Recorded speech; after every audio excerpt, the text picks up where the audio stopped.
El Despertador Americano es considerado el primer periódico insurgente en toda América. Se publicó por primera vez en Guadalajara, Jalisco. Sus inicios fue que después de 3 siglos de yugo español, buena parte de la población de la Nueva España estaba dispuesta a romper las cadenas del dominio. La guerra había comenzado, y cuando los insurgentes ocuparon la ciudad de Guadalajara, Francisco Severo Maldonado, quien era sacerdote y escritor novohispano, se entrevistó con Miguel Hidalgo para convencerlo de la gran importancia de contar con una publicación que informara. Severo Maldonado logró su aprobación, y fue así que el 20 de abril de diciembre de 1810 aparece el primer número de El Despertador Americano. El Despertador Americano constó de 7 números con un tiraje de aproximadamente 2000 ejemplares para las principales 6 publicaciones, y la última solo tuvo 500. La primera edición del Despertador Americano fue publicada el jueves 20 de diciembre de dicho año. La edición número 2 fue el jueves 27 de diciembre. La edición número 3 fue sábado 29 de diciembre. La número 4, jueves 3 de enero de 1811. Y la número 5 fue jueves 10 de enero de 1811. Y número 6, viernes 11 de enero. La número 7 finaliza el jueves 17 de enero de 1810.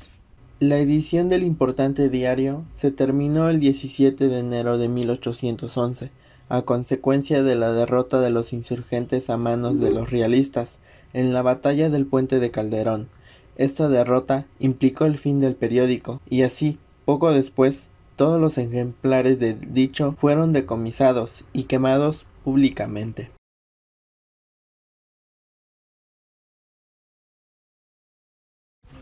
El Iris fue un periódico mejor conocido como la primera revista literaria del México independiente y también como la primera revista dirigida a la mujer.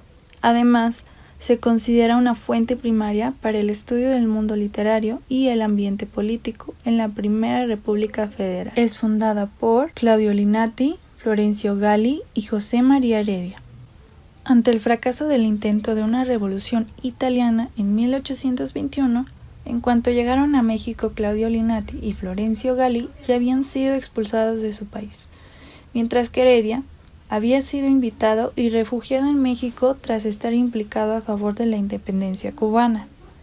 Los editores sostuvieron que su objetivo era ofrecer distracción al público, ocupando el término bello sexo, ya que en sus líneas contenían literatura, partituras musicales, teatro, artículos de divulgación cultural y de moda.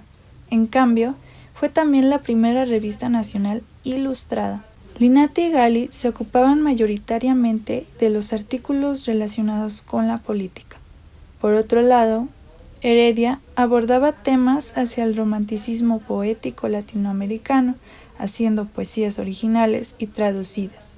Asimismo, se dedicó a escribir biografías de importantes personajes, ensayos y crónicas teatrales, aunque también incursionó en la política. El periódico tuvo un total de 40 números. Apareció una vez por semana entre febrero y mayo en 1826, y a partir de esta fecha se convirtió en una publicación bisemanal hasta su desaparición en agosto de ese mismo año, debido a que fue acusada por varios grupos sociales de ser subversiva, crítica y liberal. El carácter de lucha y compromiso con las causas sociales que tenían sus fundadores se vio influenciada por la ideología carbonaria de Claudio Linati y Florencio Gali. Los carbonarios se comprometían a obedecer sin discusión los acuerdos de la Venta Suprema y a sacrificar su fortuna y su vida en pro de la libertad y de la patria. Para ejemplificar, en la 11ª publicación apareció una de las ilustraciones más controversiales de Linati, que plasma su ideología, titulada La tiranía, la cual muestra a un ser sentado sobre el trono de la tiranía con un collar de huesos, un cráneo simbolizando Europa en una mano y en la otra una espada. En sus artículos se podía ver la ideología que seguían, pues en Guerra, artículo de Florencio Gali, escribió sobre los grandes beneficios que obtuvieron naciones como Rusia al ser más hermosa que antes de la guerra, Italia y Alemania como menos esclavizadas, Portugal y España como menos empobrecidas, Francia más rica e Inglaterra más poderosa que antes. De esta forma plasmó los beneficios de la guerra solo para los ganadores, pero menciona que muchas veces la guerra no es vista desde el punto humanístico, que sufre grandes tormentos y muertes que, pasado el tiempo de paz entre naciones, vuelven a sufrir lo mismo porque los países no son capaces de mantener acuerdos. Terminó diciendo que lo único que le queda al ser humano para estar tranquilo es depositar toda su confianza en sus gobernantes y observar el espectáculo. Por último, los artículos de Heredia se enfocan más hacia las bellas. En su poema, composición leída en la apertura solemne del Instituto Mexicano, dentro de la 11ª publicación, expuso la alegría de terminar una guerra, de la paz que se sentía al percibir un venturoso día después de haber sufrido de llanto y luto. Refleja su pasión por la libertad y la naturaleza que muchos no pueden admirar. Los medios de comunicación jugaron un papel fundamental para el estallido de la Revolución Mexicana. Uno de los más aclamados y recordados fue El Hijo del Aguizote, una revista satírica fundada por Daniel Cabrera Rivera, Manuel Pérez Vivins y Juan Saravia en 1885. Los tres cofundadores fueron militantes antiporfiristas, pertenecientes al movimiento encabezado por los hermanos Flores Magón y cercanos a Francisco I. Madero. Durante el porfiriato, los medios de comunicación críticos no eran tolerados. Una gran cantidad de periódicos fueron censurados y muchos periodistas fueron asesinados o tuvieron que partir al exilio. El principal antecedente de El Hijo del Aguizote fue El Aguizote, periódico fundado por José María Villasana, quien fue un sátiro del gobierno de Sebastián Lerdo de Tejada. Años después, Cabrera y Pérez decidieron hacer un nuevo periódico de sátira política. De acuerdo con los fundadores, el nombre hace referencia a que, a diferencia de su padre, el hijo del Aguizote sí era rezongón, es decir, contestador que no obedece las leyes ni al padre mismo. El primer número de El Hijo del Aguizote se publicó el 23 de agosto de 1885 y se agotó rápidamente. Debido a ello, se hicieron segundos y terceros tirajes, que igualmente se agotaron. El diario tenía como línea editorial la promoción del ideario liberal contra Díaz. El Fígaro, seudónimo de Daniel Cabrera Rivera, y el bando liberal perteneciente al diario utilizaban el sentido del humor para ridiculizar a Porfirio Díaz, poniendo en riesgo su propia vida. En 1902, los hermanos Flores Magón arrendaron la publicación y se encargaron de su edición. Cuando el diario se popularizó, Díaz mandó a censurarlo. Sin embargo, los editores continuaron haciendo publicaciones. Entonces Díaz decretó que ningún medio o periódico publicado por los hermanos Flores Magón podía tener circulación bajo pena de 2 años de cárcel. Hasta nuestros días, el diario liberal es recordado con cariño por ser un retrato de cómo las luchas por la libertad de expresión y la democracia son una y la misma. Hoy alberga el archivo de los hermanos Flores Magón y está abierta al público.